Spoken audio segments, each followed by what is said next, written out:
5-minute whole thing on.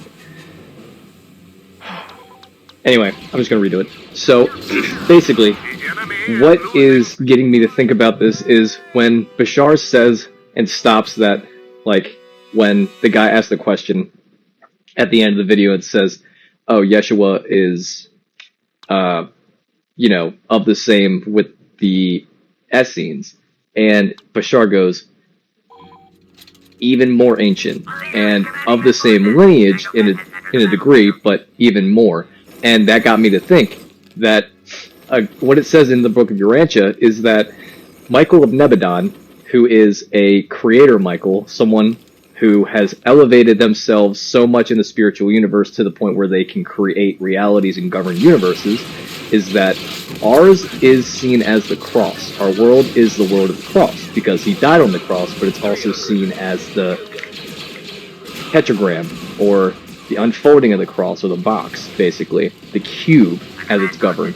Anyway, as Yeshua was coming in the bestowal mission, which was known as the soul contract prior to life, this was the path of ascension meant to bring the codes and the knowledge of the higher reality and understandings, one through the apostles, two through the energetic barriers, showing other people what is possible, what is within, and what makes sense, and at the time using only the language that was available to understand through the parables, and those who got it got it. It was to preserve the knowledge so that we get to the point of now where after the bestowal mission was completed, and the bestowal mission consists of life through the womb and then exiting through death, because then he ascended, showing the apostles that you can live on through your spirit because, the body is temporary, which is what he said in the kingdom of God is within. Now, he ascended to the point of governing our universe, our galaxy, which is Nebadon, and he is the Michael of Nebadon. He's the creator of Nebadon, so he is a creator's son. And I don't know how to explain what a creator's son is. Someone that is essentially as close to the father as you could possibly get, beyond, like, as an experiential soul, basically. And creator sons are the emanation of the Father. It's said that also in the book that if you are to gaze upon the creator sons, you are gazing upon the Father. So it's split personalities of the Father, but gazing into the One, because the One is many in everything. So that's how it sounds, and that's how it makes sense to me. I don't know how that makes sense to you. Anyway, so I'm getting severely off topic. Oh. Michael of Nebadon, him being more ancient than the Essenes, and the reason why he was needing to go through all the mystery schools to build up the knowledge and the remembrance of the soul technology and how to move as the divine human of what the blueprint is supposed to be.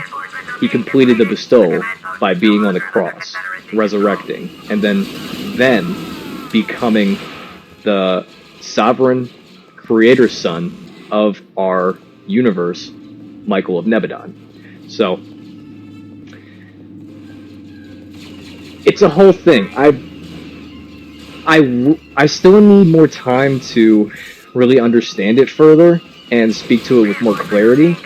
But it does speak upon the division of Satan versus Yeshua, and the betrayal between the covenant, and the Lucifer rebellion is really interesting as the pre-Genesis understanding of the fall of the Watchers, and the rebellion of which that actually took many angelics and a lot of spiritual quasi-material creatures that influence a lot of this realm. And it also spoke about the fact that they became corrupted in the sense that when they came to the material, they became more interested in invigorated with the sense of their own individualistic nature, as opposed to unity, because they started to covet what humanity was, wanted, and was able to do, and reveled in the fact of their worship and power, thus creating the split. And I don't know, it's really interesting. Things that stick out, I'll have to tell you more about, because I want to speak more on it, and even if that's just to you and things that I remember, it becomes more concrete in my head. So Enemy reinforcements falling. Roger. Yeah, I hope this makes sense.